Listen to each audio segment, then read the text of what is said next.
Tottenham away.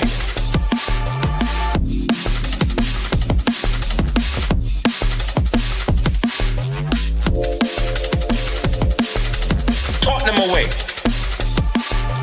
When we got Tottenham away.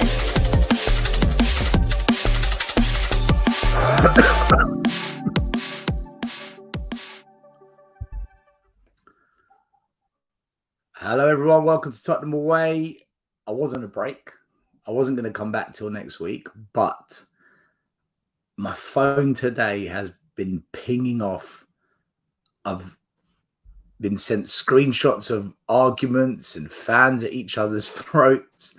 There's a Facebook group with about 30,000 Spurs fans in it, and it has erupted in that group. And it all is off the back of the news that prices of tickets are going up. Now, I just felt that I had to do a stream and talk about this and explain what I've seen, what I've understood, and also what's going on with a lot of fans at the moment regarding this. So is it a big enough issue for us to all be getting angry and concerned about? Yes and no. And I am going to be very balanced with this. But for me, the reaction of the fans says to me, and it's what specific fans have reacted as well, says to me that there's still an underbelly, quite a strong one as well, of discontent towards Daniel Levy. And I think that's at the core of this. So I want to do a quick show on this, guys. I want to go over it all. I want to get your thoughts as well on this. And like I said, I will be balanced with it. Because I don't think it's as bad as we've all made it out to be. But at the same time, there's some bits of it that are just, it just stinks of the old way of operating and this whole new culture that's coming to Spurs. And it just throws a curveball into it, and an unnecessary one as well. I'll quickly just want to say hello to everyone in the chat. It's been a while since I've been able to say hello to people in the chat. So let's quickly say hello to everyone. Let's see who's here. Mark Swift, how you doing, my man? Look at JP's video. Do you know what? I haven't even had a chance to watch that yet. I will watch it, though. I hope you're doing well. Top G14. Top G is Andrew Tate's cousin. Not so very good and competent centre, but yeah, we'll talk about look, we might get onto centre backs. I don't know. Mark Swift again. I know a few Spurs fans that cannot go anywhere. Yeah, not surprised. Chris Agongbar. Big up, Chris. How you doing? Sorry about that. I was hoping to take my dad to a few games next season to have some lasting memories in his mid-80s. But yeah. This is one of the issues, isn't it? This is one of the issues. Big up the Bertie Hotspur. Why can't our supporters come together to get? I don't know. He's got a black belt in survival, hasn't he, Daniel Levy? I like the bit where you say Levy is like the Sheriff of Nottingham. Do you know the Nottingham Forest game is now classed as a Category B match? So the categories are A, B, and C. A is the big games: Man United, Arsenal, Chelsea, and so on. Category C are like the teams that get relegated or kind of mid-table. Nottingham Forest are Category B. Wow.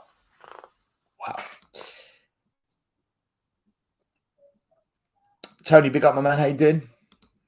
William, hope you're doing well. Are we the worst run club in the league? Off the field, no. On the field, probably, given our resources. Big up Jazz Fusion. Rob Ayres, big up to you, my man. How you doing? Scott M. We are the worst run team in sports, says Scott M. Purple and gold until Tottenham Soul. Big up to everyone. There's our Everton favourite, Richo. Big up to you, my man. Hasper, big up to you. Big up Stelios, says Wayne. Big up to you. The coach is back. I'm back. Slightly earlier than what I wanted, but anyway, I'm back. Big up Secret Limited. D-Boy, respects Del. Where you been, bro? I just taking a little break. I just needed a break from Tottenham and streaming and all the complexities that come with it. Jazz Fusion, big up to you. Carl Higgins, how are you? Got James in the house. Big up to you as well. He got a £500,000 pay rise. Now, again, this is part of the problem, isn't it? Welcome to the new culture, same as the old culture. Language Angels, how you doing? Welcome back. Welcome back. Yes, thank you very much. Appreciate it. Fans will pay for tickets, so they shouldn't really be complaining. And that's a very good point. And that's the balance, isn't it?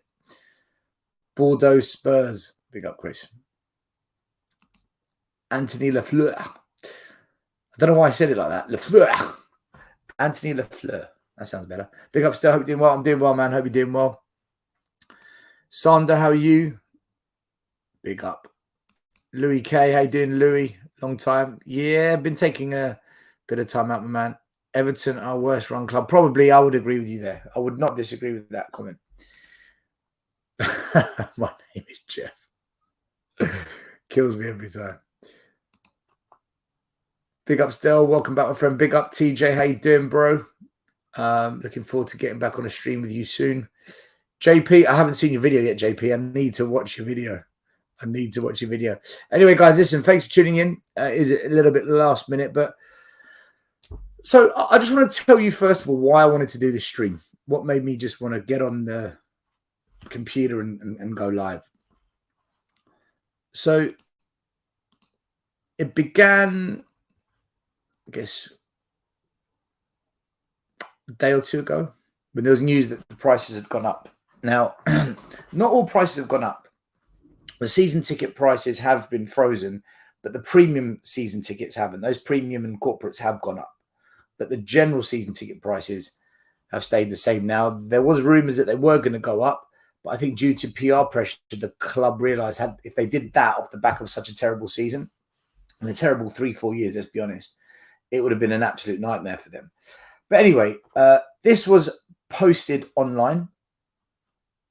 This is from her name's Kat, but she's actually the ex-head of the Spurs Supporters Trust. So Kat used to be in charge of it with Martin. Now, she put this poll out saying, considering the matchday price hikes quietly released by Spurs today, would you be willing to stay out of your seat for the first 15 minutes of the televised Man United game, which is our first home game of the season, as a visual protest, gauging the mood? Now, there's two things here. Number one, where were you when all the Levy out, Enoch out, Purple and Gold Till Will Sold protests were going on? Where were you promoting protests then? It's a little bit difficult to take. A little bit too late for me. That's the first thing. Secondly, the actual result itself, the majority said yes. 48% said yes. Not a huge majority. No. 42% and undecided 10%. So just looking by this, what it says to us, and again, poll sizes matter. This wasn't a huge poll, but it wasn't small. Judging by the response, we're split down the middle, aren't we? Because if that 10% goes 5% to yes, 5% to no, it's almost a 50-50 split. So the fans are divided on this. And this is where I've got a problem. This is where my problem stems from. I've listened to a lot of conversations and debates and arguments online and all sorts. And the one thing no one's touching, and it's the reason why I wanted to go live, is because why in God's name would you go and do something that's going to create division? There's a lot of fans that are still unhappy of the last 3-4 years and they haven't got over it. There's a lot of fans that have said to themselves they're prepared to leave it in the past and see what this new culture, the illusion, I think it is. But look, each to their own. What this new regime of Scott Munn and Postecoglou is going to look like, and all the transfer signings and how it's going to fit into the system. And so people are prepared to say, right, let's brush the past under a carpet. Let's go into the new season with a fresh mindset, a fresh approach. Let's get excited. Why do this? Why do something that is so blatantly, common sense tells you, Tottenham Hotspur, Daniel Levy, this stinks of division. This stinks of toxic splits in the fan base. By doing this, you're just causing friction at a time when you're desperate for everyone to come together. And that's why I had to come and speak on this, because no one's talking about the impact on division of the fans by having made the decision to increase the ticket prices. Of all the things you could have done at a time when inflation is high, cost of living is going up, interest rates are going up, people are going to be heavily affected on their mortgages when they have to remortgage in the next 6 months, 12 months, and you go and make a decision based on money. You could not have found a more divisive thing to do, other than giving Eric Dyer a 4-year contract, which would just be a complete meltdown. This has basically opened the door to everything that we're seeing now. So now we're getting tweets like this. This is Mark. He was replying to someone called John in an argument online. So how does my son, nephews and their mates who have all turned 18 now afford to go to matches at that price? He's just priced out the younger generation of supporters who are going very regularly since they were 7 years old.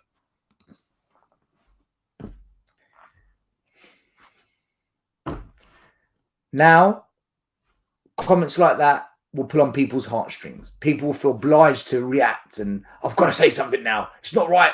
These young people, it's not fair that they're having to pay more. How are they supposed to pay? Where's the money going to come from? How do families take their kids and even if you're a parent and you want to take your kids, maybe the kids' prices haven't gone up, but you as an adult have to pay more to take your kids. And it just creates the division, man. It's the division created by this decision. Henry Winter, journalist,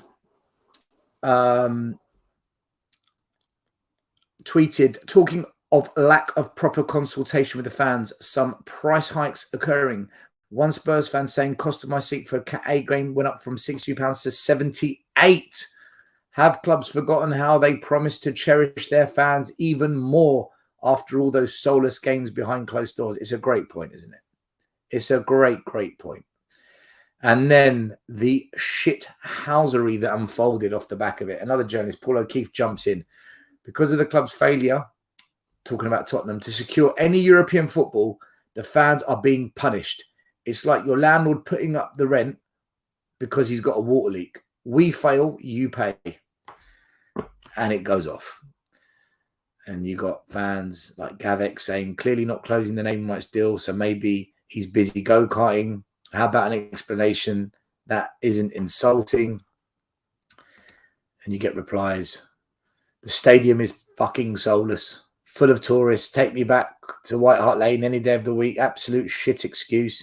Then Patrick jumps in. What type of weasel focuses on the financial and commercial side of a football club? It's about community, not profit. And I think that was in response to a comment that Sean posted, where Sean was trying to explain his financial perspective, where he said, disagree, we're competing against nation states, always breaking or bending the rules. I want our revenue number to be as high as it can be, or for Levy to sell to a sugar daddy. Some people who are Levy out and blame trophy gap, but hate the way we raise money and try to compete. I'm going to be honest with you. I disagree with what Sean said there. Hate the way we raise money. I'm going to come back to that. I'll bring that point up shortly.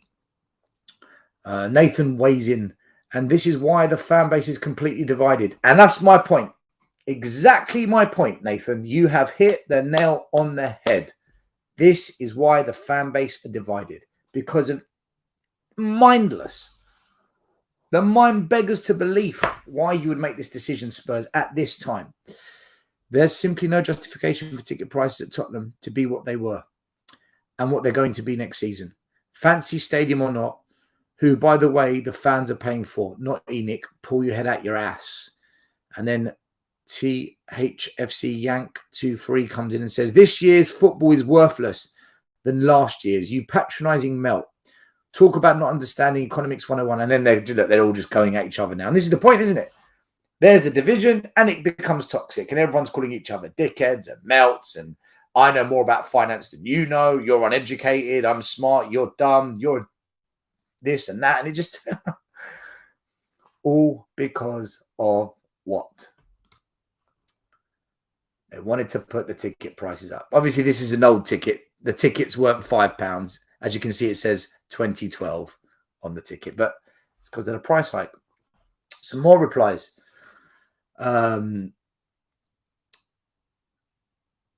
Actually, that's the same one as before. This one here, 20% increase for failure, 20% increase for the highest paid chairman in the league. And you know what? That is a real sting, isn't it? When the chairman is paying himself an extra £500,000 per year, and all the members of the board got a pay rise, and yet you fans, we're going to charge you more. It's the timing. It's the division it creates. It's such bad PR, Tottenham. We can argue the finances till the cows come home. It's not about justifying the financials. It's what comes with the decision. It's the division. It's the toxicity. It's getting a £500,000 bonus, but then jacking up prices on fans. Look, they really haven't thought about this from a fan perspective. They've just gone in as accountants and done what accountants do.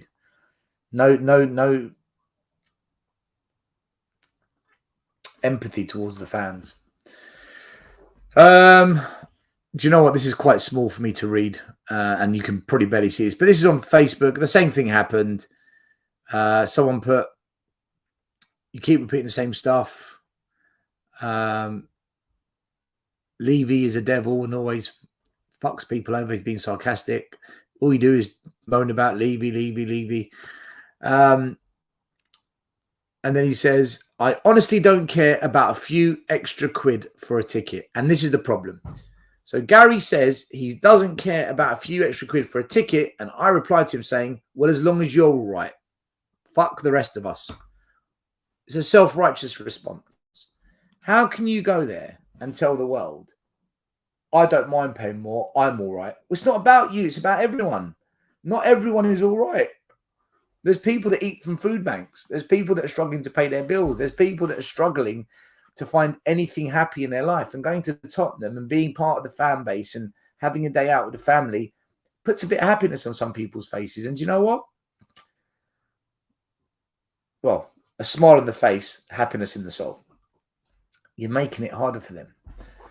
And we don't need to do this. And I'm going to explain why we don't need to do this. And it links back to what Sean says. Kevin says, no one should be happy with this. It's wrong on all levels. And then Ed comes in. It's how Levy stops the mass unrest and proper protests, keeps the fans divided. Yeah, it's definitely becoming tribal. Nigel says, then don't go. Simple. If enough do it, they will take note, but too many will pay for it. And do you know what? Nigel's right. Fans will lap it up and fans will pay for it. And this is why I've said many a time, and I get a lot of heat for this. The fans are the problem if you want change and you do nothing about it. And if we accept this, we've only got ourselves to blame. And I posted a comment saying, accepting this is the problem, and it makes more and more middle and upper class fans. It's becoming non-inclusive for the working class. So I want to touch back on what Sean said, where he said, some people who are Levy out and blame the trophy gap, but hate the way we raise money and try to compete. Now, I want to show you something here that I think helps to explain in a bit more detail the actual financial implications for fans and what the club financially gets out of this. And this is a very basic analysis, okay? There's a lot more variables I could have put in. There's a lot more analysis I could have done on this. But for the sake of a stream, I just want to keep it simple because I want you as fans and us as fans to be able to understand some basics and to have a discussion about it, okay? So I want to bring this up. Now, what I've done here is I've looked at the number of actual tickets that will be affected. So our stadium has got approximately 62,500 seats. And there's 45,000 of those seats, which are season tickets. So if the season tickets haven't gone up in price, except for the premium and corporate. So let's just assume season ticket prices are okay. If we take away the number of seats in the stadium from the number of season tickets, and we're doing this because season ticket prices haven't gone up, we're left with 17,500 tickets on a match day. So only 17,500 seats will see a price rise. Now, the price rise itself has gone up as such. This is approximate, okay? These numbers might be slightly out. For Category A games, so the big matches, the Man Uniteds, the Arsenals, the Chelseas, they've gone up by £13. They were 62, now 75. Give or take a few pounds, guys, okay? These might not be the exact figures because I've seen a lot of different prices floating around. Category B games have gone up from £52 to £57. And Category C, which is basically the teams you're supposed to be beating 4-0, 5-0 at home, they've gone up from £42 to £47. So a £5 increase. So Category A has increased by £13. Category B has increased by £5. And Category C has also increased by £5. So what I've done is, just for the sake of analysis, just to keep it simple, I've assumed there's 6 big games, 6 middle-level games, and 6 low-level games. So 18 home games a season. 6 of them are Cat A, 6 are Cat B, and 6... Oops, I put Cat B twice. Cat C. My mistake.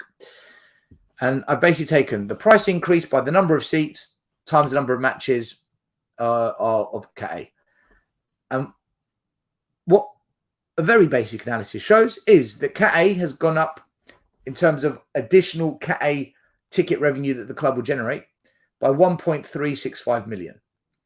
Category B and Category C will both be just over 500,000. So in total, Spurs, by making the decision to raise the ticket prices the way they have, will earn an extra £2.4 million, or to be exact, 2.415. If you divide this number by the number of tickets affected and assume that a fan will go to every single game, the extra cost per fan is £130 per year. Now, when you look at it like that, it's not actually that big. An extra £130 per year. For some families, that's significant. For a lot of people that live paycheck to paycheck, it's significant. For a lot of people as well, they will swallow that up. And for a number of people, it's not a big deal. Okay? So it's definitely going to divide opinion. But the extra cost to a fan, we are looking at roughly £130 per fan per season, assuming the fan goes to every single game at home and isn't a season ticket holder. So I don't think it's as horrendous for the fans as what social media and the arguments are making it feel like. But nonetheless, £130 when people can't afford mortgages, can't afford gas, electricity, food, is significant. We can't just pretend that it's not significant for a section of the fan base. But my question is this, and this is the bit I wanted to link to what Sean said. Sean said, some Levy Out fans hate the way we raise money to try and compete. All of this is so that Spurs can raise an extra £2.4 million. Guys, tell me, how does this £2.4 million extra income that the club is charging, how does this change anything at our club? Is this exercise even worth it? Is it even worth going through this process for an extra £2.4 million? Daniel Levy has earned an extra £500,000 alone. Do we need to go through this? Division, toxicity, people calling out Levy Out fans, people having to go at Levy In fans. And then people like me will have the finger pointed at them saying, I will moan because we try and raise income to compete. You don't need to raise income this way. Let's put it in a more simple way, okay? We bought Eric Dyer for £4 million. Sell him for 10 million tomorrow. You've made a £6 million profit. That 6 million is almost 3 times more than the 2.4 million you're going to make from putting the ticket prices up.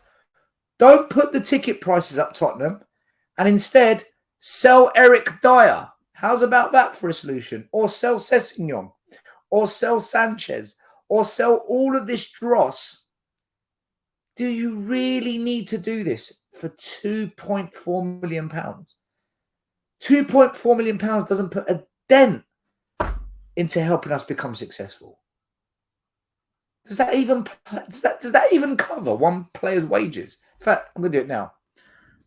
Let's say a player earns £100,000 a week, times by 52. That's 4.2. That's 5.2 million. It doesn't even. Unless you're on £50,000 a week, it doesn't even pay for a player's wages. So this is where I wanted to challenge what Sean said, the bit here where he says some people who leave you out blame trophy gap, but hate the way we raise money to try and compete. I'd love to debate Sean on this. Sean, if you do watch this video, let's debate it. I'm more than happy to go at it on this one, an adult debate. I don't have an issue with Tottenham raising money to compete. But do you need to raise money this way? Do you need to go down this channel for £2.4 million? How's about you bust your balls and get stadium naming rights? How's about you bust your balls and sell the deadwood that is at this club and raise money that way? Get another sponsor. Tottenham, you're great at getting sponsors. Get another one. What you've done is you've gone after the fans, and that doesn't sit well with me, because I've got nothing against you raising more money if it goes towards the football team, of course. But when you're getting bonuses, and when the deadwood hasn't been sold, and you've gone after the fans, Tottenham, this stinks. And that's why I'm on the side of fans who aren't happy with this, because I think there are far better ways to raise income streams, especially just for £2.4 million. And all it's done is create division. I want to know what you think about that, guys. Tell me what you think. I'm just going to go for a few of your comments and see what you think. But I don't get what we've done here. I think it's a crazy move from the club. They haven't thought this one out.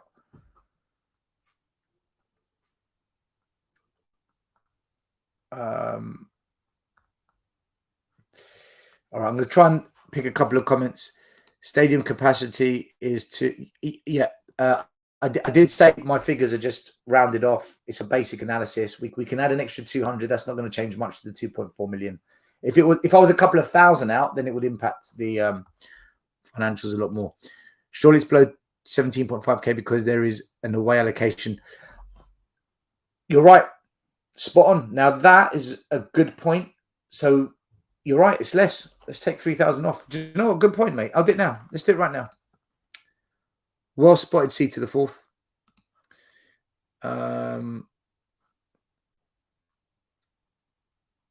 fact, I'll just do it on my calculator. It's just easier. Instead of 17,500, 17,500 minus it's 3,000 away fans, isn't it? So it's 14,500 on average. 13 plus 5, 13 plus 5. Sorry about this, guys. 23 divided by 3, so average 7.6. 7.6 equals times 18 games. So it's 1.9 million. No, because then you have the £30 back because we get that £30, don't we? Yeah, look, it's probably closer to 2 million. C to the fourth. It's probably closer to 2 million. So, yeah, probably another £300,000 off that. Again, further evidence as to why this makes no sense. We're doing this for £2 million now. All of this for £2 million. Sell an academy player for £5 million. Go and get an 18-year-old that's not too bad, who's not going to get into the first team. Go and sell him for 1.8 or £2 million.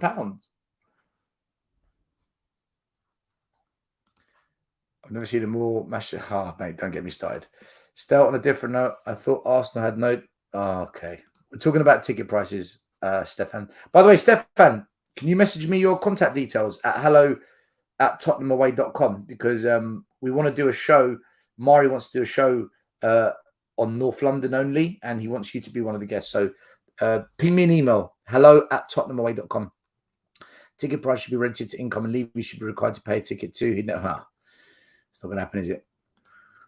Nails on lots heads. Still, as you say it how it is, but unfortunately, I try, man, but it's a very resistant fan base. Big up, Stel. Big up to you as well, Ryan. It's going to show it generates all, but still, what they really want is more upper middle. This is the direction. Do you know what? I think football in general is going in this direction, but I don't care about the clubs. I care about us. It's the principle. It is the principle, Apocalypse. Big up Disabled Team. How you guys doing over there?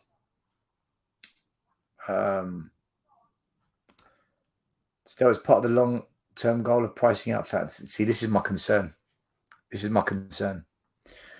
Still, my man, you're back. One of the few realistic voices in the fan base. Big up, Mr. DK. How you doing, my man? So, Habib, we need a big protest. That do you know? I just can't believe. I made some notes here, actually. It's the bad timing of it. Just as maybe some fans were beginning to get into a more positive mindset, the culture of Tottenham is changing. We're getting excited about Postecoglou. We can't wait for exciting football to come. The fans are slowly coming on board, and then bang, they go and do this. It's almost like whatever good you do, Tottenham, you want to destroy it. You brought in Poch. The football was great. Just go and back him now. Let's go and win some trophies with him. You stop buying players. And then you brought in Conte, Mourinho. Yeah, winners. Well done, Tottenham. And you don't back them. Oh. And now you bring in Poch, culture change, new identity, and you go and do this. The timing is shocking. And that leads me on to this, poor communication. We've heard it off of Twitter. Twitter is where we've learnt about this. Not from the club, not from an official announcement, not from the chairman or Scott Munn or, well, he hasn't even started yet, has he? That's been delayed. But someone from the club putting their face in front of the camera and saying, fans, we're going to increase the ticket prices. Let us explain why. Nothing.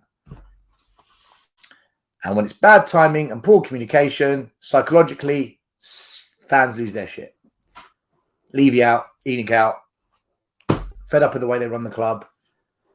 Because we never got into Europe and we're not getting the additional income streams from Europe, that was your fault, Levy. That was your fault, Donna Cullen. That was your fault, Joe Lewis. You got us into this mess. And now we are expected to bail you out. But again, for what? £2 million. That doesn't even put a dent into what the Champions League or European football money would generate us. All of this for £2 million makes no sense. It makes no sense whatsoever. And it also shows that they're out of touch with household economics. Like I said earlier on, £130 extra per year to some of us, it's not an issue. To some people, you know what? I might not go to as many games next season. But to some families, that's going to hurt. There are families that can't afford to pay mortgages, rent, gas, electricity, food. And so what? The solution for them is, well, don't go then. But what if that's their outlet of happiness? What if that's all they've got? Then what? I'll just watch it on TV. It's not the same. You know it's not the same. Fans are saying we're paying for Levy's failures. And it just stirs up more heat, more division. And like I said, guys, is it even worth it? For £2 million, is this even worth doing? As in, what do we really achieve out of this?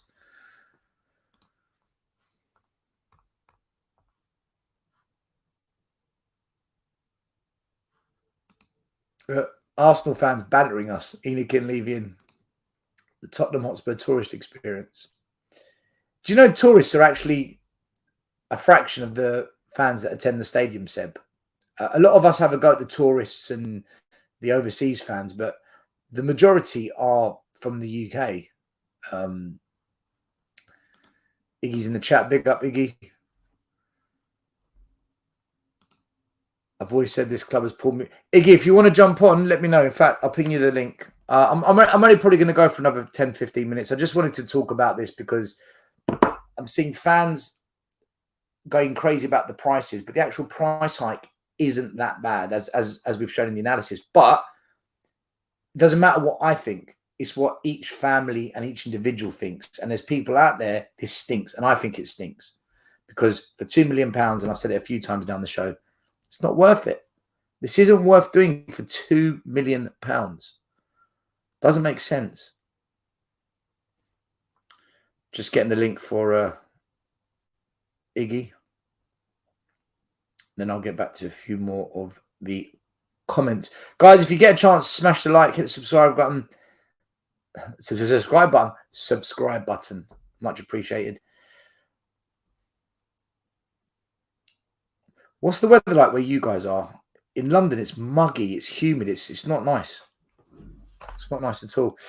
Jammy Git, the snobby Hooray Henrys are not the kind to complain and keep it like the rabble, which is why Levy is pricing working class families. And this is one of the things I've discussed tonight, Jammy Git. For some families, this isn't on. People can't afford to pay the prices. Arsenal got to a position. Now they are going all out for a title, spending £200 million. I know. Arsenal were doing what Spurs should have done when we came second. Arsenal doing what Spurs should have done the year leading up to the Champions League final. That's the difference. How many people do you think use food and drink at the stadium? Loads. Louis, when I go there, I mean, I boycotted the last 10 games, but it's crazy. Before, during, it's non-stop. If anything, put the prices up on the food and drink because then it's optional. It's up to people whether they want to buy a pie or they want to buy a pint of beer. Going to the game, it still is optional, but at the same time, you can't go to another game. You can't say, well, I'm not going to go to Tottenham games. I'm going to go to Arsenal games. How does that work? It's not like Tesco. Do you know what? The cornflakes cost too much in Tesco's. I'm going to go to Lidl. It's cheaper. You've got a different option. There's no loyalty. There's no cultural affiliation. When you're a fan, it's tribal. It's cultural. This is my club. This is my team. This is my identity. I'm a Yid. You can't just pretend and be something different because the prices go up. So to not go to the game is difficult, but to spend money in the stadium, that is optional. You don't need to do that. You don't need to do that. They were better off putting the price up on the food and drink. It's a divide and conquer that Levy needed to use to keep ahead of us. The day is fan base unite. Football has become for the elite fans only. How did the next generation of kids fall in love? Beg your pardon. With Spurs by watching their first ever game. We all remember our first ever game. My game cost me 12 quid, my first game. No, in fact, less than that. It was £5. It's £5. I'd rather they put on more midweek events than charge the fans more. Stadium isn't going to get used as much in the week. Lee, I agree. Generate that £2 million from another source of revenue. This is the worst thing they could have done from a fan resentment perspective, from creating division, from just the PR fallout, the social media toxicity. This makes no sense. Like, literally, Tottenham, you fucking idiots. Like, you're just stupid decision-making. I don't get it. Swifty, hit the like and subscribe. Big up. There's Iggy. Iggy. What happened there? There he is. What's that, Still? You on your mobile phone? Yeah, I'm on my mobile, man. I can hear you now. Iggy, I don't know if you saw the analysis I did, but I basically broke down how many tickets will be affected. Well, you broke down what the price rise will be. Sorry? You broke down crime. Oh, you broke down the thing. Yeah. Yeah. And basically what I've done is it works out that the club's going to earn an extra £2.4 million by doing this. But C to the cubed in the chat also said, sorry, C to the fourth. If you take away the away fans, it's actually closer to £2 million. So let's just say, for argument's sake, by putting the prices up and all the drama and the fallout and all the YouTube shows going in on Levy and Enoch and all the division that's created, all of this to make £2 million more. And I was saying, if you sell Eric Dyer, you've made that £2 million back 4 times. If you sell an academy player for £2 million, why did we have to go down the route that's going to piss off the fans the most? The thinking behind it, I don't get. I don't understand the thinking behind this. Because there's none of that still. That's gone. There's no thought process. There's no the complete detachment from everyone is incredible. And you know what? You're right. I heard what you said earlier on about every time there's a good thing going. I was talking about it in the morning videos. I said, like, there's like a different vibe going on. Like, there's a different feeling about it. And just when you try to like look at things with a positive mindset, here we are again, man. They do something else just to annoy everyone else. And it's not about annoying people as well. As annoying as it is, it's just like, mate, like, look around you, what's going on in the world. Look around you, how people are living in this country. Look around you, how many people find it difficulty on a day-to-day. And you're right. The fact that you use Spurs, or people that use their football team as the only outlet, they're pricing the working people out, and it's becoming more and more elite. And only today we was talking about this. Only today, you and I were talking about this very thing, saying, you remember your first game? We were speaking about it. You said Southampton. And I said, I remember my first game at Spurs as well, back in 1991. I remember it very well. And, everyone remembers where they were, remembers the opponents that you played against. Everyone remembers the details of the match for those or way back when. The next generation of fans, how do we get them to become Spurs fans? They can't even afford to get in. Who's going to be that uncle, that dad, that mum, that granddad that takes you to the game that you all remember going with? Who's going to be able to do that, man? At these prices that they're talking about, you won't be able to go. You just simply won't be able to go. You won't be able to go and watch a big match. You won't remember your North London derby because it's all out of reach. And this is what I'm saying. Just when you think you're turning a corner to look forward to the season, they throw this curveball, a £2 million, like you said, £2 million, like a sale here and there, and you'll be able to get rid of that situation. But here we are again. There's Ryan in my motherland. He's in Cyprus, living the dream. How you doing, my man? Yeah, I am. All good. Honestly, this hotel is unreal. Honestly, 100%. This is 4-star. I can only imagine what 5-star is. Genuinely. We're talking about price hikes and people can't afford it. Value. I'm in the 4-star hotel. Just a single ticket at Spurs at the moment. Well, we don't know. We've just been talking about how difficult things are, and for some people here, how they've got to pay these super duper prices. My man's coming and talking about a 4-star hotel in Cyprus. I mean, completely demolished our conversation. And that's it now. Yeah, 4-star hotel. I can't give him a proper internet service. Mate, there's no internet service in Cyprus. It's a hamster on the wheel in the hotel. Listen, Ryan, I'm gonna remove you because your internet's just shabby. If it fixes up, I'll bring him back in. Fix up, man. But live from a 4-star hotel. Yeah, giving it all the big one. Only on Tottenham away. Only on Tottenham away. Just demolished the whole conversation. Read the room, man. I don't know, guys. Pina colada in his hand. How do you guys? You all right? You know what I mean? I feel for it. You know what? if this is all getting a little bit out of hand with the whole price situation and stuff like that, and I watch still. Honestly, if it gets to a ridiculous point where I feel it's unjust to be, if it isn't already, I just want to go again. Still, I just want to go in the stadium. I just want to go to the games. Iggy, look at this. Look at this comment right from Francois.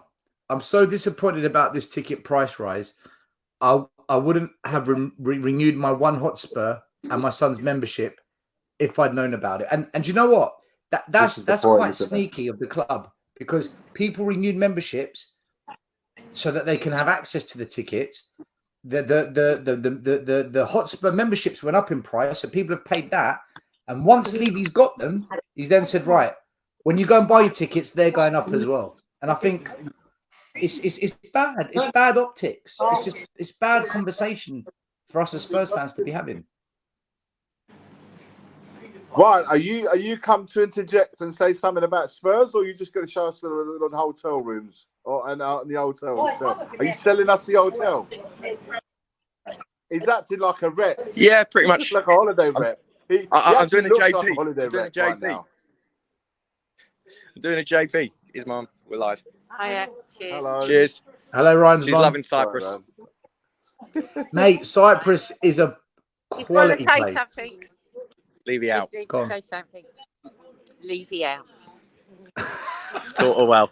I've and if taught you her don't well. know, now you know. We go up to If you don't know, get to know. I'll join you in a bit. Yeah. Onto the ticket. Onto the tickets. It is. It doesn't surprise me with him, because we know what Levy's capable of nowadays with just the way he does things. He doesn't give a damn about the fans. He never has. He never will. And honestly, I'm sick and tired of hearing fans complain. I've always said this, and Stel's said this as well. If you're going to complain and do nothing about it, you're just as much part of the problem as everyone else. You are more a part of the problem than the fans that actually support Daniel Levy. Because if you're not prepared to get your ass on that sidewalk most match days to protest, so we can actually build up these numbers, so then we can actually take it to the next level, then what's the point of complaining? Stop complaining. Accept it. Either get your ass on that sidewalk with us, protest, so we can move on to the next stage of bigger protests, or stop complaining. I'm getting sick of it. It's all complaining online, but they won't do anything.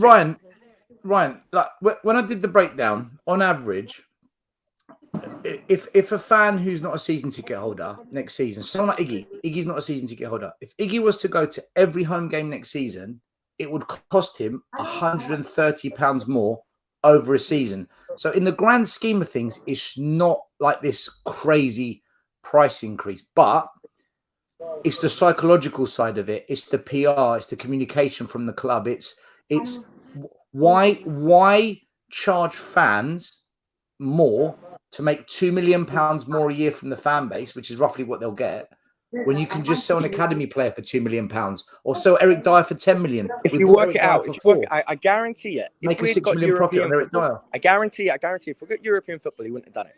He wouldn't have done it. I really don't think he would have done it. He's trying to get the money back he's lost for not having those 6 or 7 extra games at the stadium. That's all he's trying to do. That is generally all he's trying to do. If we had European football coming to Spurs next season, he wouldn't have done it. It's our fault that we didn't make Europe. Yes. That's what he's saying. No. This is the only way he's going to get the money back. I've in the last few weeks, whilst my standpoint against everyone knows this, my standpoint against his owners hasn't changed one bit.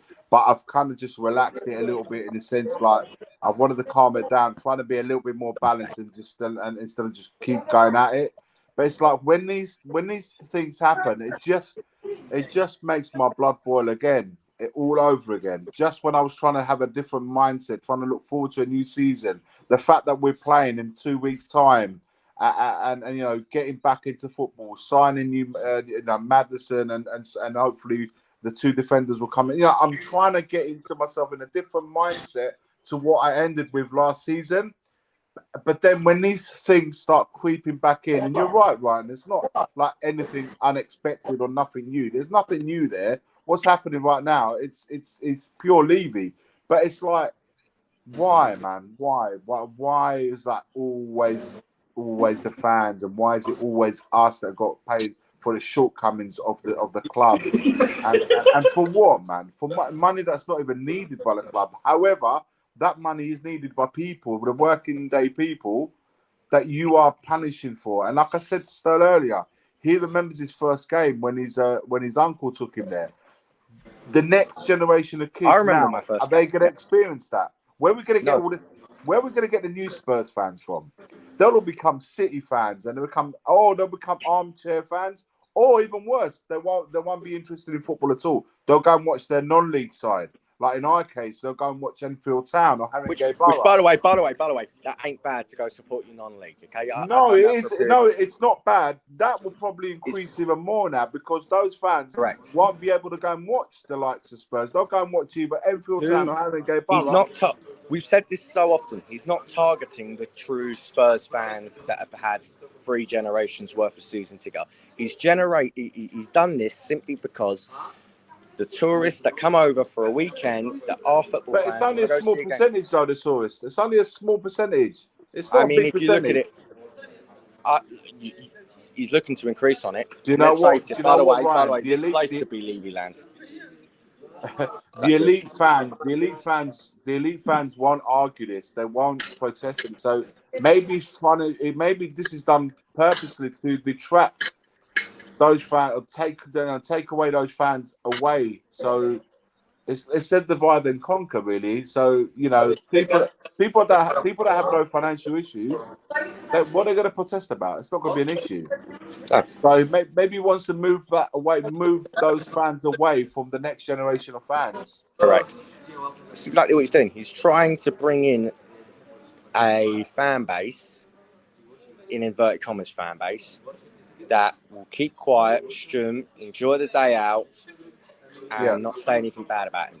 He wants That's where peace. it's headed. That's where it's heading. He wants peace. I can guarantee you, as long as the season ticket prices where I'm, because by the way, I moved seats and actually, for me, my price went down. And by the way, yes, the supporters trust done well in keeping the season tickets at the same price, even though they're still too high at the moment with no European football. Let's put this right. They should be straight on this. This has been out 24 hours. They put a message out last night. Who though? Who put that message out? It weren't the club. The supporters trust. The supporters trust put a set saying that they weren't happy about it and they'll be talking to them. Sorry, you should have been onto this straight away. The first thing that comes to mind immediately is this fans rep thing. It's all, I don't want to scream it out loud, but it's all BS. Yes. It's absolute rubbish. Okay, they're calling on the FAB, who will just keep quiet, strum their neck, saying, well done, yep, good job, but won't call them out for what they really are. And that's lazy at their job, not doing well for the football side of things. And all good Spurs fans want is a successful football team. Okay? And can we please stop? This is really bright. Can we stop saying good business, bad business, good business, bad business in terms of transfers? Just say good signing, bad signing, good player, bad player. I really don't give a damn about the business side of things. I don't. I'm a football fan. I'm a Spurs fan. I want good players. I want good players at my club. I don't care about the business. I want Spurs to be successful on the pitch. That doesn't mean signing £5 million players in the Championship. If that means signing £5 million players in the Championship and it turns out they're good, then it's a good player. It's not good business. It's great for the club because they save some money. It's not great for the fans. It's good for the fans, but you know what I'm trying to say. What do you think of Della Spurs' comment here? Big up to Della Spurs. He's put a super chat in and he asks, well, he doesn't ask, he says, I believe Levy's hustling the fans to pay for Harry Kane's extension for him to stay. It absolutely makes no sense because that comment basically says that we're paying for his extension when at the end of the day, Harry Kane's got to sign it. Harry Kane's not signing shit at this club.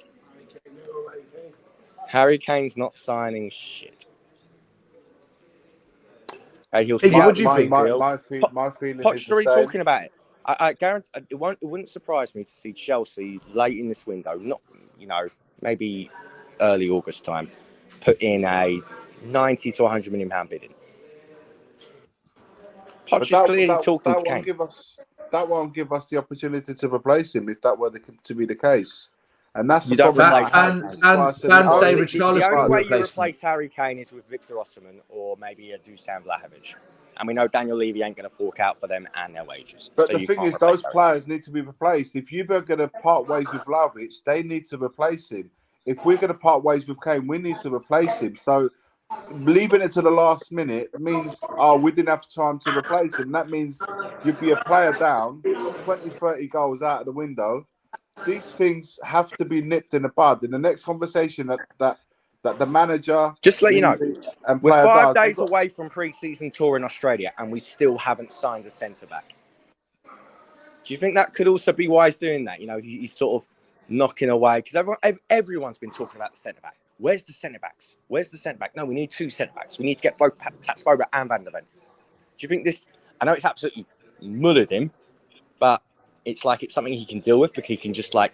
He's done it before where he's bumped it up and then the Tottenham Hotspur Supporters Trust go sort of, no, you can't do that. And he swaps it back and he goes, and then everyone's happy saying, look, Daniel Levy's changed his ways. He's happy. He's trying to make Spurs fans happy. He's done it before. And everyone forgets about the centre-backs that he's not going to bring in. I don't think a centre-back's coming in, guys. I think it will just be Clement Longley. I genuinely think that now. Then we haven't done anything. We really haven't learned anything from last season regarding from the defensive point of view. 63 goals conceded. You haven't addressed that situation. And we're going to be playing 4 at the back, guys. The Van der Ven personal terms apparently have been agreed for ages ago. So it's just a question of just agreeing the price and getting him over. It's all been agreed. But listen, I can't believe for a second. I don't want to believe that we're not going to get a player, a centre back or even 2. Given the situation of how we ended last season, how our defence was last season, I can't believe that there's not going to be any changes whatsoever there. Bringing Longley in wouldn't be the answer either. No. Alrighty. Just one or two things I just quickly want to jump on. Cheers. Look at him. Bottoms up. Cyprus is amazing. Sure. He's enjoying life. Del, your home is unreal. We're talking about the difficulties and the financial difficulties that up and down the country, and my man's just completely fuck that conversation. I just want to say, Rebecca, I'm going to enjoy life. You got to. Enjoy your holiday. I've been needing this. Yeah, I will. I'm joking. Listen, the holiday. Just a couple of comments I quickly want to jump on. Rebecca, if you're talking about our channel, it was 3 copyright strikes we got, not 1. It was 3 that we got. 8 were reported from 1 person, but 3 of them went through. So I think there's a bit of misinformation there, just to clarify. Right. And the other one here, Mr. DK. I'm off to my room. I'm going to leave you. I'll listen to the show. I'm Take gone. care, man. Levy out. Enoch out. Stel, your homeland's unreal. Iggy, big up. There's a barman here. Message me and I'll tell you where to go.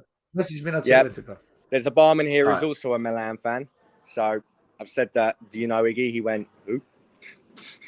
See you later, Ryan. Leave me out. Enjoy the show. See you later, Ryan. He is loving life, man. He's had a few. Mr. DK says, what's your thoughts on Richarlison as the number 9 and Kane as the 10 if he stays?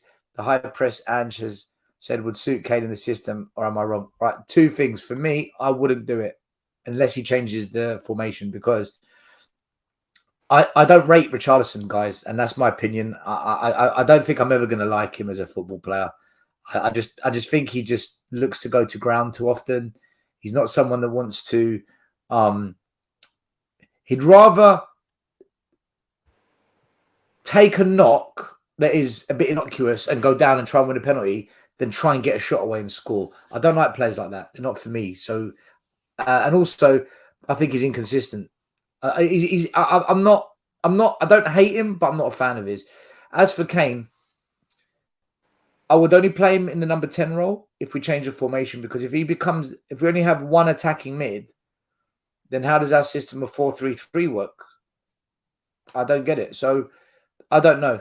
I would only play Kane in number 10 if there's 2 attacking mids. And that's just my opinion. I don't know how you feel about it, Iggy. If Postecoglou, from what I've been hearing, wants to play with a 4-3-3, yeah, I don't see how that would work. For me, Kane, the best thing that can happen if he stays. So obviously, first and foremost, but for me, he has to play the closest to goal as possible. There'll be games that perhaps you might be in a situation where you're behind and you wanna recover the game. Then yeah, perhaps you can revert to that a situation where you can have that 10 and 9. But to start with it, I'd rather play Kane as a number 9 for as long as he's able to play in the number 9 role. He's one of the best in world football in that role. Why change it? Why change it? So, and Richarlison for me has to earn the right to start in the number 9, and I haven't seen enough of him to warrant that decision making. So yeah, hopefully that's answered that question. So Iggy, how is this going to affect you going to games now? Like, you've obviously got a boy who's a Spurs fan. Sometimes you Yeah. go by yourself. I was Sometimes you take speaking your with him boy. today. Is it? Yeah, but when you look at it, for the big games, Arsenal, United, Chelsea, there's a big price hike. It's gone up by, I think it was £13 or £15. But in general, every game outside of the big six, it's gone up by £5. Is that a deal breaker for you? It's just you know what's going to happen is like whether you had in mind of going to watch X amount of games, that will probably just half it, or it will just get less and less. It's just not justified, man. Like, you're talking about outside the top 6, it's still quite expensive. Like, you're not just talking about a ticket; it's the whole experience, really, man. From the moment from the moment you even leave your house, depending where you're traveling. So Iggy, you and I both know Kane's replacement was bought last summer. Was that Richarlison? Don't know if you can call him a replacement for him, but it's just the whole thing, Like, I don't live in North London, so the travel will still have to be, I have to get there traveling, and then spending a whole day there. Really, that's what I do when I go to Spurs. I spend quite a lot of the day. It's not just the 2 hours of the match; it's the whole experience. So, and if I got him with me as well, it's just one of those things. It would happen, but it just won't happen as often. That's what I'm saying. Just to try and balance it out, man. And I'd imagine it's going to be the case for a lot of people that are in a similar sort of circumstances. So, he bet his YouTube career better start taking off, boy. He's 13 years old, so You can take over Tottenham away. He's in a better situation. So he did well today, man. He done well. So maybe I don't know. Maybe he can combine the both and then find a way that he can through his work, perhaps it will allow him to get to Tottenham. I don't know. I'm just thinking how the next slot. I was thinking about this ever since we spoke of it earlier on today. How is Spurs going to get the next lot, the next generation of Spurs fans that are being committed as the one of us, or similar ages to us? I just don't know, man. Unless they've got a proper job and career, which can finance it. I don't know how they do it. I don't. This is only going to get worse. This is what I'm saying. This is only the beginning of the prices going up and up and up, and every year it just seems to be the case. Well, season tickets were frozen for 2 years, but then again, we had COVID. That people weren't earning anything. That's the reason why it stopped. I don't know. Tony. What's up, Tony? If Kane leaves, do you think that Levy is going to replace him with a class player, a loan, or a freebie? Go on. For me, the question isn't, are we going to replace him with a class player, loan player, or freebie?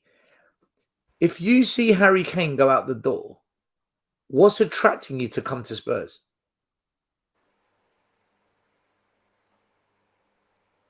If you're Vlahovic and you see the best player leave a club, why are you going there? I'm more likely that if Harry Kane signed a new 3-year contract, I'm more likely going to want to come then if you come for me, because, there's good players here. You're right. What's happening at Tottenham for a player to want to go there for a top player, and you're going to need a top player to go and replace him because you're losing 30 goals a season. It's a tough one. I don't know, Tony. In all honesty, losing a player like Kane is not going to be easy to replace, regardless of whether you buy him or you get him on the loan or a freebie. I really don't know how you replace someone like that.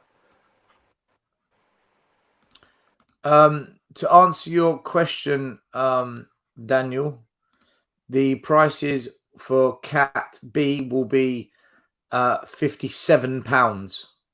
That's so insane. That's Nottingham Forest. Nottingham Forest at home is £57 now, and a Cat C is 47, which is basically anyone getting relegated. Bottom of the league, sort of last 5-6 places. Whoever's fighting relegation, nearly 50 quid to go and watch that.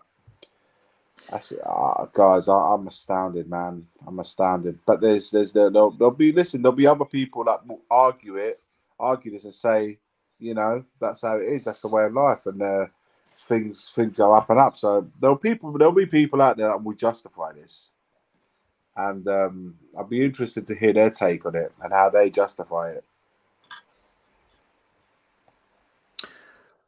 Ashraf asks, if we get Tapsoba and VDV, do you see us conceding as many goals last season, considering experience of both players and Romero still being haphazard? No, I don't. Look, I've made my opinions clear on our YouTube page, on Facebook, and I'll say it to you now, guys. I haven't been on the shows for a couple of weeks. If Eric Dyer and Sanchez are at this club next season, give up. It's unacceptable for players that bad to be at Tottenham any longer. I think Eric Dyer is a donut. I think Sanchez is slapstick comedy. Neither of them inspire me. None of them entertain me. None of them give me confidence. I think Sanchez knows that he needs to leave because he's not going to get a look in at this club. He's not. When's the last time he ever played 10, 15 games in a row, that guy? And as for Eric Dyer, I think he's toxic in the club. This players committee that he runs, and he's always there or thereabouts in the thick of any kind of revolt or problems. Get rid of Dyer, get rid of Sanchez. I'd get rid of Sessegnon as well. I'd get rid of Ben Davies. There's loads I'd get rid of, but them two, anything that replaces them that is half decent will be better than last year for me. Anything. Do you know what? I actually, whilst having a break, I had a good look at VDV and Tapsoba. I've got to say, Tapsoba's a beast. He actually looks like a really good signing. If we get Tapsoba, he actually looks like a really good VDV. I like him because he's technical and he plays on the left side, and I think he's better. Well, he is better than Longley, so he's better than Longley and Ben Davies. So that's why I want him.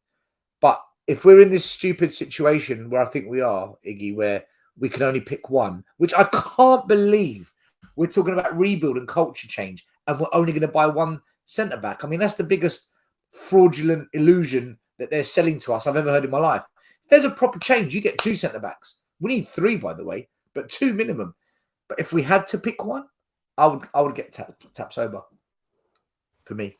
Yeah, there's Tapsoba, Van der Ven, Tosin Adebayo from Fulham. Tosin? No, not Tosin. Not Tosin. That's who we linked with. Those are the names. But then if we get Tosin, no. It's not. Yeah, it doesn't fill me with any. Like I've said it numerous times. We need somebody that can play, that can partner Romero. Someone that can like be a calming influence, a leadership quality. Somebody who's good in the air and is quick. Because if we're going to play high up the line, high up the pitch, you need those characteristics. And I don't know, man. And when we're talking about signing one and not another, I don't know. And then we're looking at bringing Longley back because it makes better, 5 million. That's not culture change. That's the same. It doesn't fill me with confidence. We conceded 63 goals last season, still 63. And if we don't acknowledge that, if we don't rectify that issue this summer, even if it is the only thing that we do, sort out the defence, man. Sort out the defence. Do you know something that does worry me though about Tapsoba and VDV? There is one concern I've got. They're both very young, and that means we will have no experience in the back line. If assuming we keep Romero, So if we have Good. Romero, Tapsoba, and VDV, again, there's no experience, there's no leadership, and the goalie's young as well. So you got a 22-year-old in goal, 21, 22, 23, 4-year-olds. Where's the experience? Which is why, for me, none of them have played in the Premier League. The goalkeeper and these two defenders as well, no Premier League experience. The goalkeeper, no Premier League. It's one area of the pitch that even if we bring them all in, there's a slight concern because you don't know how they're gonna do. There's no percentages of how they're gonna do. What's up, guys? There's no guarantees how they will do. You can only hope that they hit the ground running, but you don't know, man, because they're coming from different countries, 3 different nationalities, 3 different leagues. You got to look at that and no experience. Like where's that? We've all said that Romero needs experience next to him. Like we saw it for Argentina. We saw the difference. We need it. We need a Ledley King at the back. We need a Toby. We need a Jan. Which is why, for me, I can't believe we're not going all out to buy Laporte. Laporte is such a top defender. If I'm all honest, Yeah, but Iggy, have we even tried? Have we even tried? No. I agree. You can make the attempt, try and get him for 30, top 40, defender. 40 Such million, a good player. whatever. At least make it known out there. You know, you want to go for him, and you want to work at it. I just don't see him coming. I don't see how a player like that wouldn't want to go to a team that's playing at very least in the Champions League. A player like that doesn't. Yeah, but if he might drop down. He might drop down for one season where he plays for a club with no Europe, but the following season he has to be in Champions League football. And we don't know we're going to make Champions League football for next season. There's no guarantees that we're going to make Europe next season. But so a player like that wouldn't just drop down. If he does one season, but the following season it has to be back there. I don't see how that. And also, let's have it right still. Laporte will have offers. He will have teams after him that are probably in a better position than Spurs currently are. Yeah, but at least put in a bid. Yeah, I agree. Go for it. Sure. And then if he says no, at least we can say the club tried to get him. At least the club tried the right thing. He turned us down. At least the club tried to do something positive and something that would get us excited about the defence. I'm not disagreeing with that. I'm not disagreeing with it at all. The thing is, have you seen Kim Jae left like 43 million to go to Bayern? So before Napoli got him, we were linked with him. We didn't go for him. He went to Napoli, and next season they sold him on to Bayern Munich. And when Mourinho wanted him, how much was it? About 20 million, something like that? Yeah, half of the price, less than half. It is what it is. Till it isn't.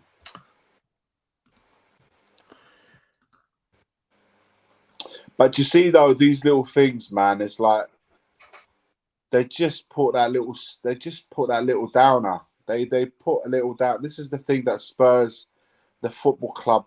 This is when I say that they're completely out of touch.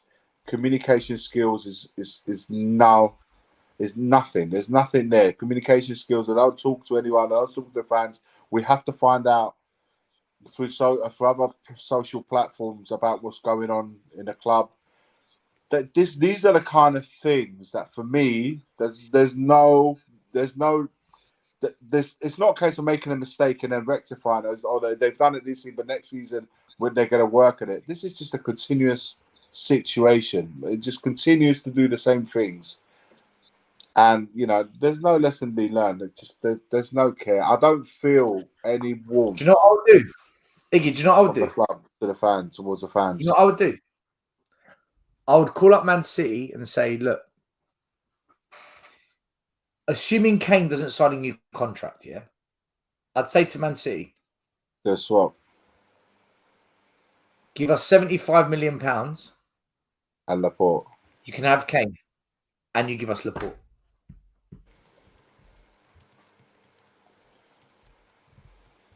I don't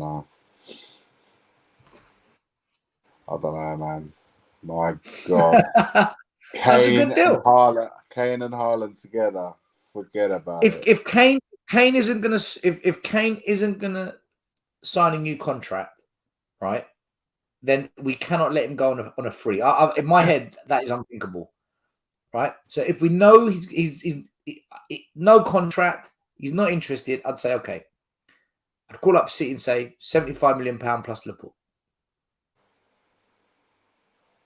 I don't think Man City will bat an eyelid on that one. I just listen. I agree. I just think we need to get this resolved one way or another with Kane. I don't agree with letting this go for too long, or for later on the transfer market, or even suggest leave it until next season and allow him to go for free. I just think one way or another this needs to come to a conclusion now, immediately, so it allows us enough time to act on the market.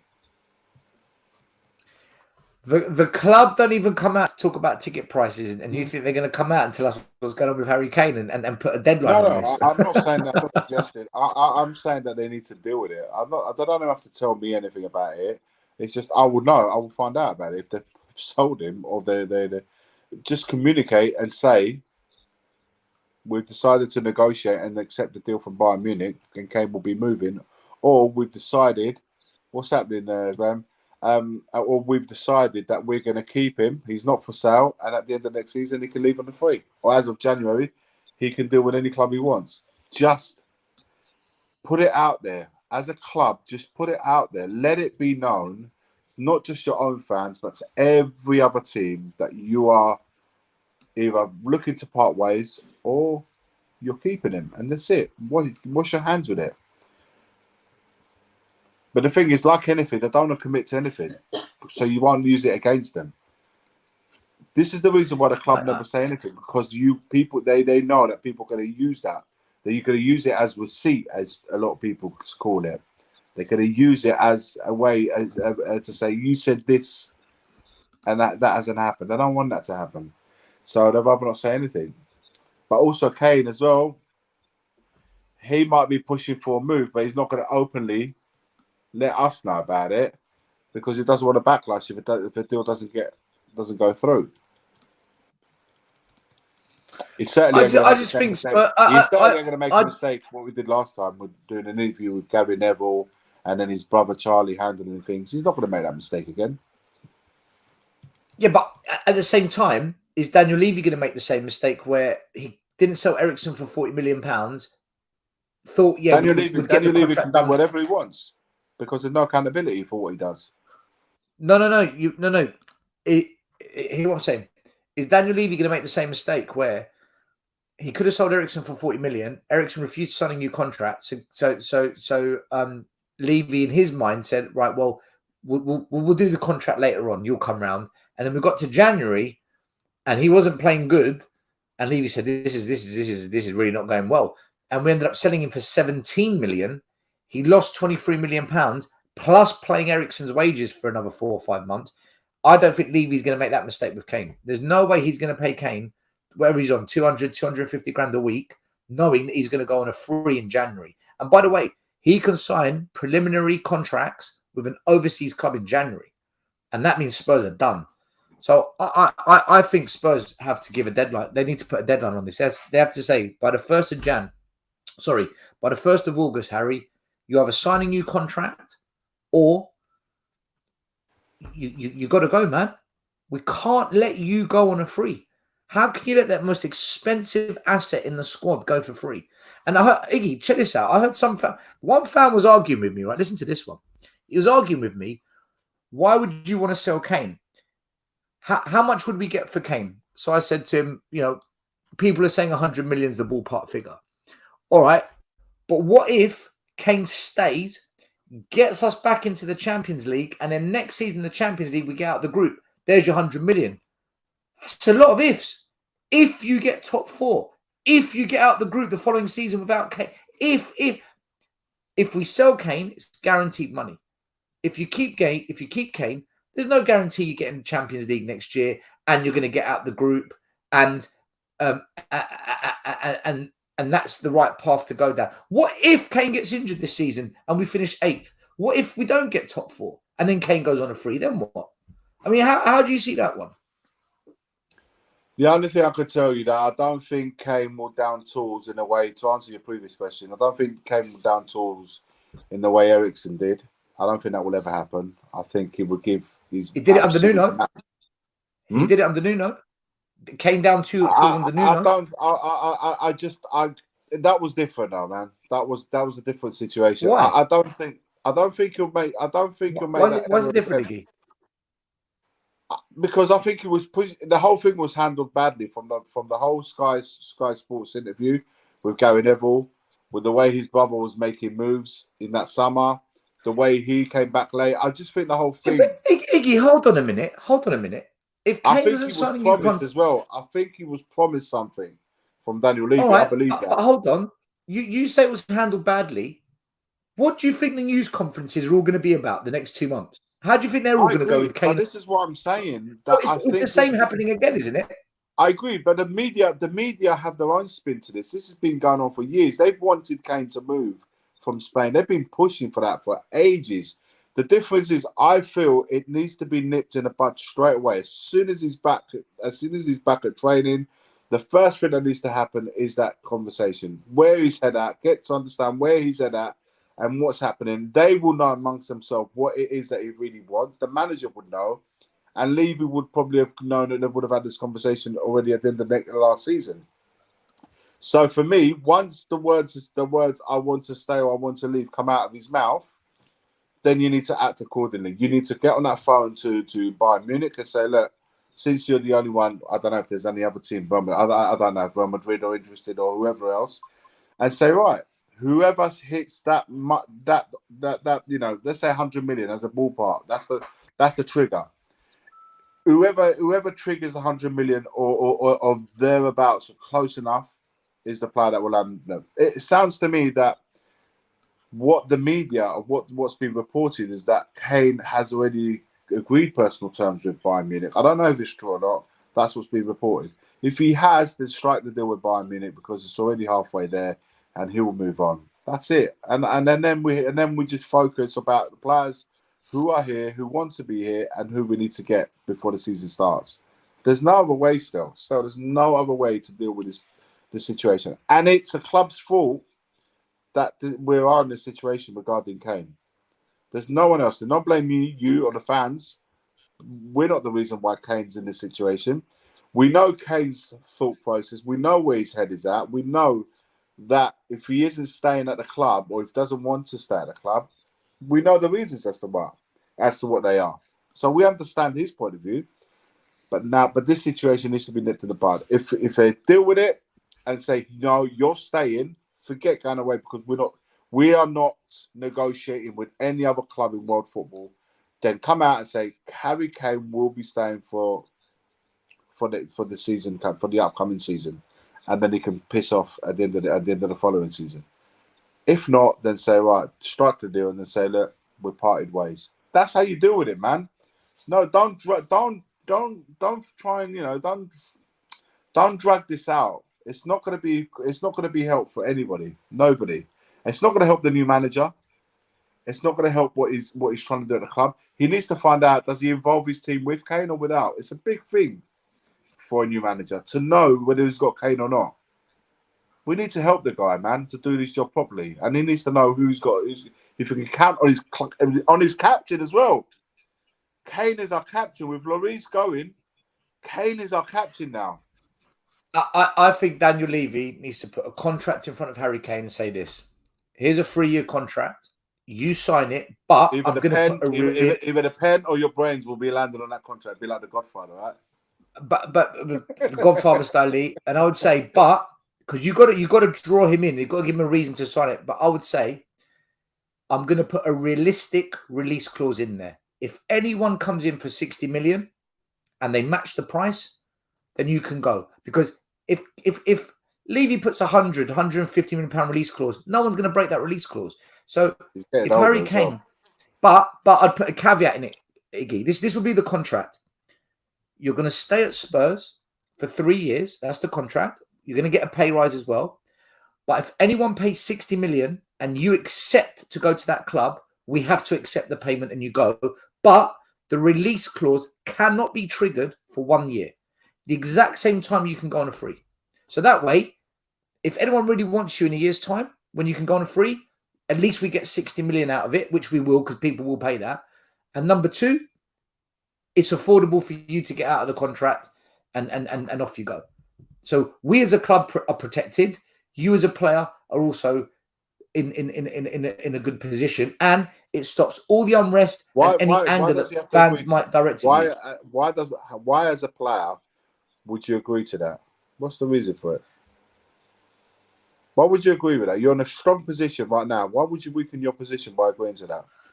Because if Kane doesn't sign a new contract and he stays at the club, it's going to get toxic, Iggy. It's going to get toxic. It's not his problem. It's not his problem. Well, you say that, but look how fans turned on Kane last time. Listen, if he does, they turned on him wider. Why did they turn on him? Why? Because he was. They turned on him because he didn't come back from training, and because of he didn't do what professionals should do. He comes back to training on time this time around. Does what he it's because he was flirting with Man City. He was flirting with Man City. Well, exactly, but he can't. This is what I'm saying. He won't make that mistake. Yeah, but now he's flirting with Bayern Munich, and this right now we're at the beginning of the Kane drama. We're at the beginning of it. We're at the beginning. Who takes control of this situation? The club, the player. Who takes control? Who has to take control of this situation right now? I think the club. There you go, man. There you go. You just answered your own question. The club's got to deal with it. Nip it in the bud. Yeah. So Iggy, this is what I'm saying. So this is what I'm saying. You give him a contract and you say, here's a 1-year contract with a pay rise. There's a £60 million release fee, but the release fee can only be activated in a year's time. And if you don't sign it, Harry, if you don't agree to this contract, we are putting you up for sale ASAP. Put me up for sale. All right, £100 million. £100 million. Okay. All right. If Bayern Munich are serious and they want to come with an offer, then let me go. That's it. That's how you. That's it. Listen, but I agree with you there. I agree with you on that. I agree. For me, it's clear that Kane wants to move, man. All right, the geezer's never going to say. It's so obvious. It's so obvious he wants to move, man. What has he got to do, man? Does he have to verbally tell you that he wants to move? If he wanted to stay, he'd have signed already. Come on, man. He ain't going to openly declare, I want to move, in case Daniel Levy decides, now that you've said you're not moving, I'm keeping you here for another season. Then he's got to deal with a backlash. He ain't going to openly come out and say it. No, he's not. No one's that stupid. But his actions are telling you that he wants to move on. And you know what? I don't have a problem with him wanting to move on. Because, like I said, it's our fault, the club's fault, not us, the fans. The club, it's the club's fault. And we understand. That's the thing. I understand why Kane wants to move. That's why I'm not even angry with him. I don't want him to go, but I understand why he wants to go. We all understand it. And we're not angry with him because of it. All I'm asking for is that it's nipped in the bud one way or another. And it's got to happen immediately. It's got to happen the next week or so. I don't want this to drag on for the reasons that you just stated. I don't want this to drag on for the next 3 months. I want to focus on a different. This time I want to focus on a team in a different way, not having to worry, is Kane staying, is Kane going. I don't want to deal with that. I don't want that to be a case. I don't think it's going to help the atmosphere. I don't think it's going to help the manager. It's not going to help anybody to have this dragging on. I'll tell you what will be interesting, and we'll do the super chat because it's just been sitting there for a while. What will be interesting is how Ange Postecoglou manages this, because this is a big test for him as a manager now. This is his first big test of player relations, trying to persuade a player to stay. And if the player doesn't want to stay, has he got the balls? Has he got the cojones to turn around to the club and say, get rid of him? I don't want this here. You're disrupting my flow. You're disrupting my atmosphere. I think he'll do his best. If he's gonna stay, I want you to put in writing, you're gonna give me £100 million next year to replace him. So he's got to show some. Postecoglou has to show some cojones here as well with the situation. Otherwise, he's another yes man. We might as well put Ryan Mason back in charge. Yeah, no, it's true. It's true. No, I hear that, man. See what I mean? It's such a shitty situation for a manager to come in and straight away he's got to deal with his biggest asset in the team that wants to leave. With no fucking fault of his own, he's got to deal with that. He's got no fault, the guy, man. No He fault. knew what he was walking into, though. Iggy, though. He knew what he was signing up for, though. Whoever comes in, everything that Nuno came in, he had to deal with that. Jose and Conte managed to turn that situation around, at least for a little while. Yeah, Conte done well with Kane. Conte done well with him, right? He dealt with it, and that went away. He seemed to like Kane, at least from the beginning.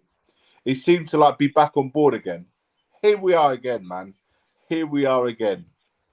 It's incredible. What the super chat you sent? Yeah, super chat from a user. Big up, a user. Thank you. He says, "Evening, mate. Guys. Hope you're well. I was saying the other day, Maddison was a signing just to keep Kane happy. I see now we've slowed down with the centre backs. Typical Levy ploy. Nothing changes. Is Kane happy though? Is he happy? We don't know. I don't listen. Madison's a good player. He's a good signing. Is that enough for Kane? Is that enough to make him say, "Yeah, got him it's out. happening now"? It's a good deal. We paid 30 million when you think that Winks went over there to Leicester City. He went the other way for 10 million. That's 30 million for Maddison. But I've said this like numerous times now, and I'll say it again. Maddison's a good player, and I think it's a player that we absolutely needed and never required. Yeah, we can all agree with that. But for me, these are players that Spurs should be getting. There's nothing there. There's nothing in Maddison or any other player that's signed up to now that Spurs shouldn't be able to get. There's no wow about this signing. It's a good signing.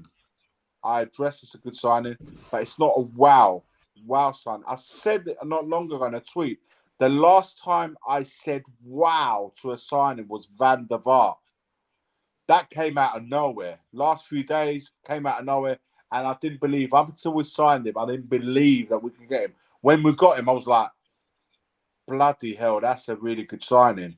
When was the last time you've said that? After Van der Vaart. I hear Klinsmann was in there, but that was before. I'm talking about after. Klinsmann was in the 90s, like early 92, 93, Post 94. Van der Vaart, I think he left in 2012, 2013. After that, yeah, Van der Vaart was the last one. Yeah. And this is what I'm saying. These players that we're signing, Vicario, Van der Ven. No, when we signed what's his name? When we signed Doherty, I was buzzing. There's no player that we've said wow, man. And all I'm saying is that I just at some point I want to go wow with that signing.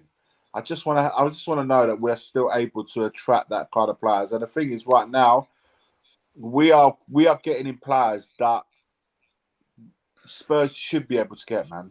Our last 4 years and the way we've treated managers and the way it's turned toxic, it's very difficult to attract high class players. And also, we're not going to pay for it. We're not going to. By the way, Jory, sorry I forgot to do your super chat. Thank you. You say you don't big up Jory. Cool. You don't go back to the devil for another contract, meaning Kane. Don't go back. The Man City idea is brilliant still. That was the Laporte. That was Harry Kane for 75 million to City. Plus we get Laporte. Big up still and big up Iggy too. And we've got another super chat from a user. If Kane wants to go, cash in and bring Vlahovic. Do you know, I agree. I agree with this. The only thing, Iggy, and you tell me, because obviously you know about Italian football more than most of us. Would Vlahovic come to Spurs? I think Vlahovic right now, with Allegri, it looks like he's been confirmed for next season. He wants to get out of that. He doesn't enjoy Allegri ball. I think he's desperate to leave Juventus, and I think if Juve get a good price on him, I think they'll part ways, and I think he'll come to the Premier League. I think Vlahovic would love to come to the Premier League, and I think Spurs would be a good team for him to go to. And I think that the way that we play will probably suit him a little bit more. We're the way that we're, from what we've been hearing of how we're going to play next season, it will suit his style of football more than Allegri's. And there's a bit of unrest with the players currently at Juve, like the likes of Chiesa. there's rumour that he wants to leave as well because they don't enjoy playing under the football that Allegri offers. So for me, Vlahovic would be a really good signing. I don't know. Again, another one. Never played in the Premier League. It could go two ways, but I think if you go to Juve now and give them the money to get the player, they will part ways because you're giving them enough time to then go and spend and get a replacement. But this needs to happen within the next week, maximum two. It has to happen because teams are not going to go without their main asset and have little time to replace him with. And Vlahovic, Chiesa, those players like that, they're good, important players for Juve. And if they're going to part ways with players like that, the same way with us and Kane, then you need to give them enough time to replace him with. So, yeah, I think it's a good shout. It's a good shout to have Vlahovic as a potential replacement to Kane if he departs.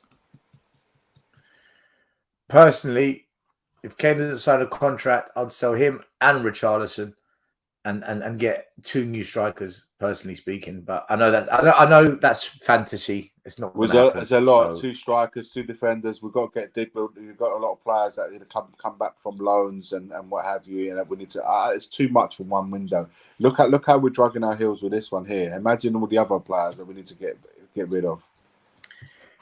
See, if we sell Kane, we need to bring in someone of the caliber of Chiesa. That's the kind of caliber we need to bring in. Someone that level.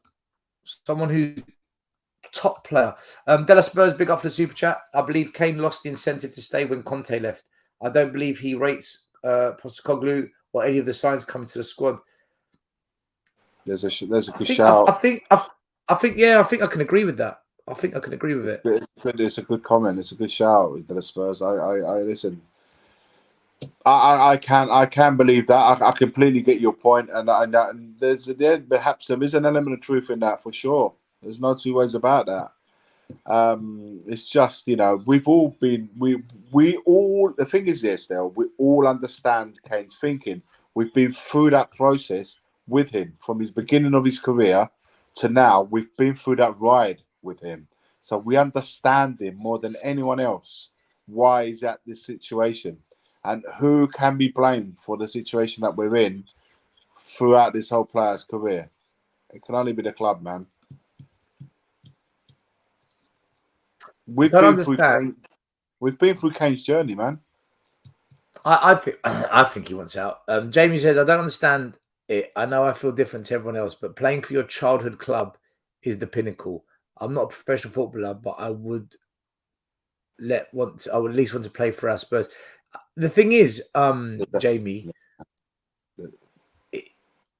I think the problem is one of the problems I think is every time he goes and plays for England, he's surrounded by people that have won trophies, and he's the only one in that camp that isn't winning nothing. Even Declan Rice now has won. Okay, it's a joke of a trophy, but he's won more than Kane.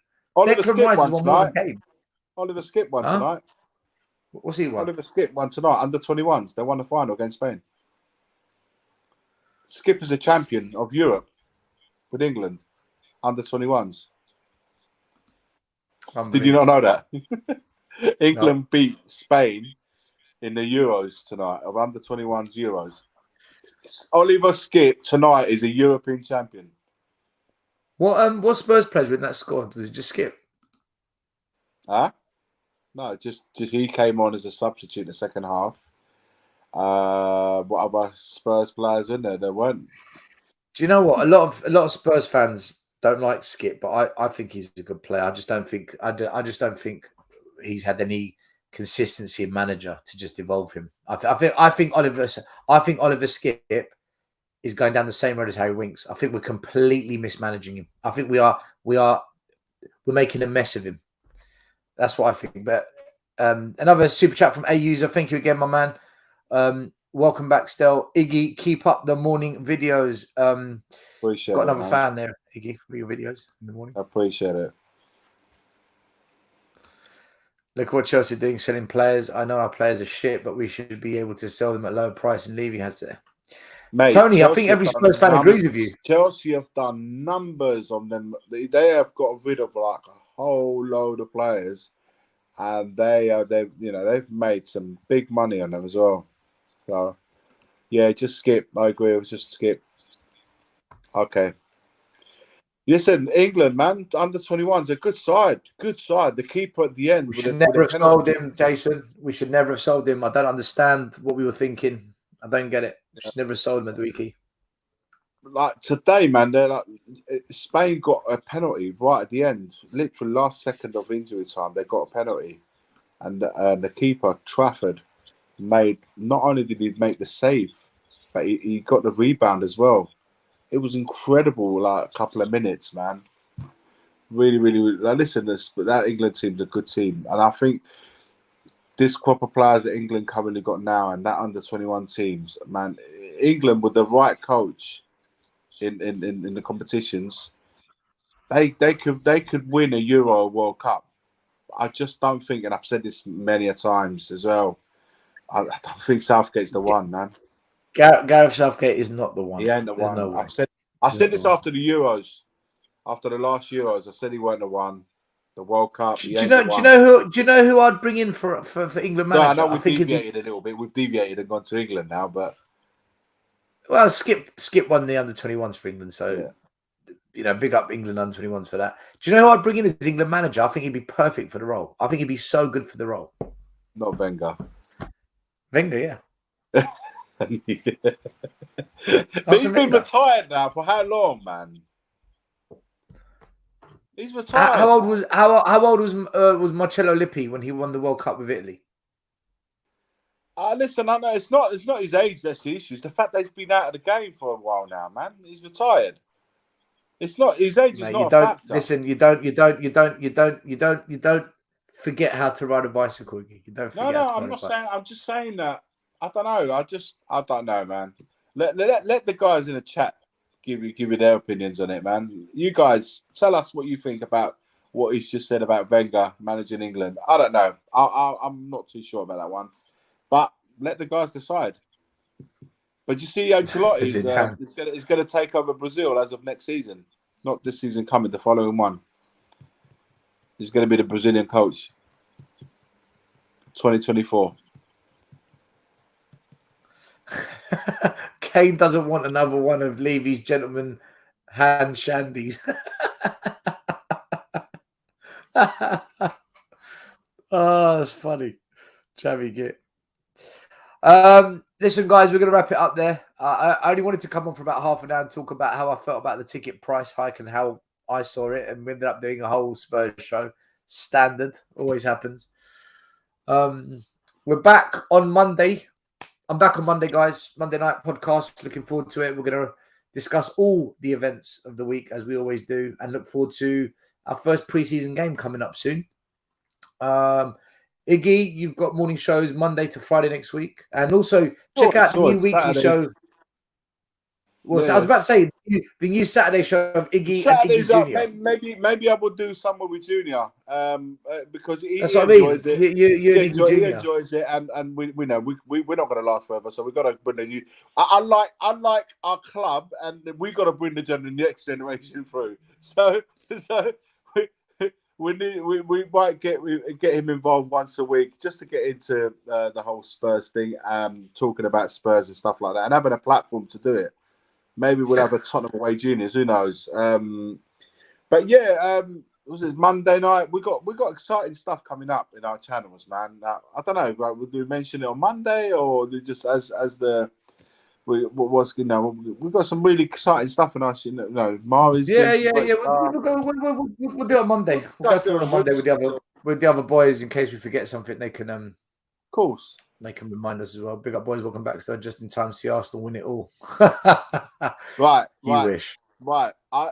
You got to help me understand this, right? And maybe what was his name? Sorry, I missed the name. I know it's Arsenal. What's his name?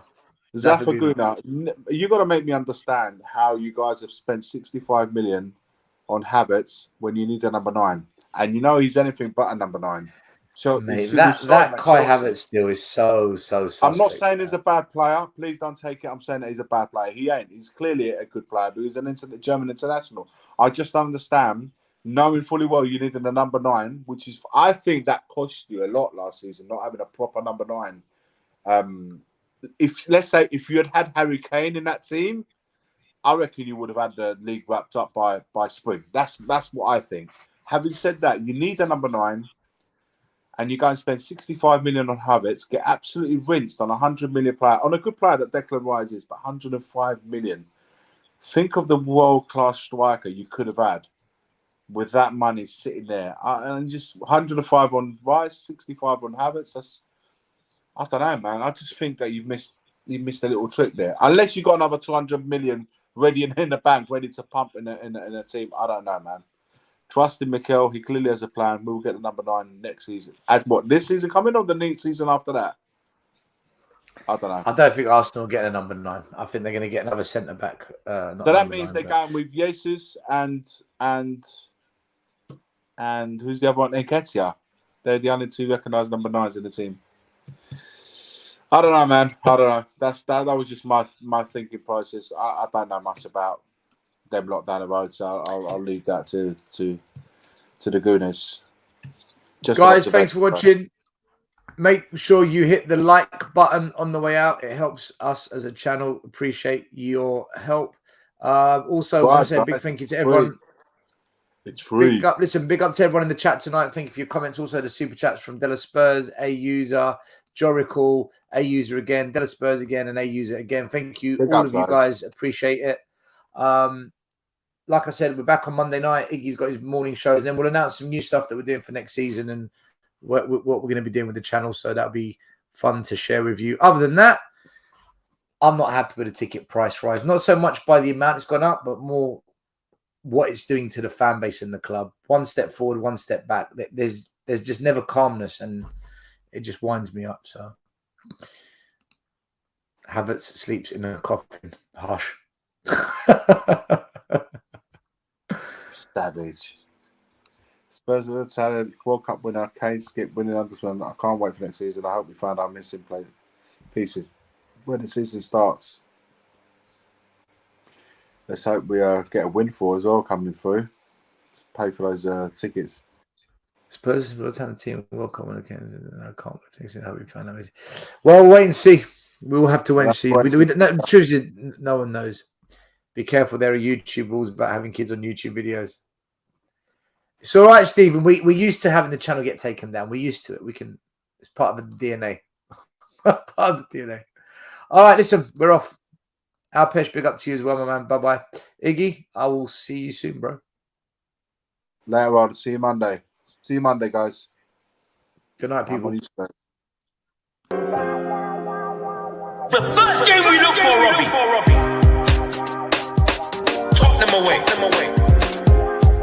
When we got Tottenham away.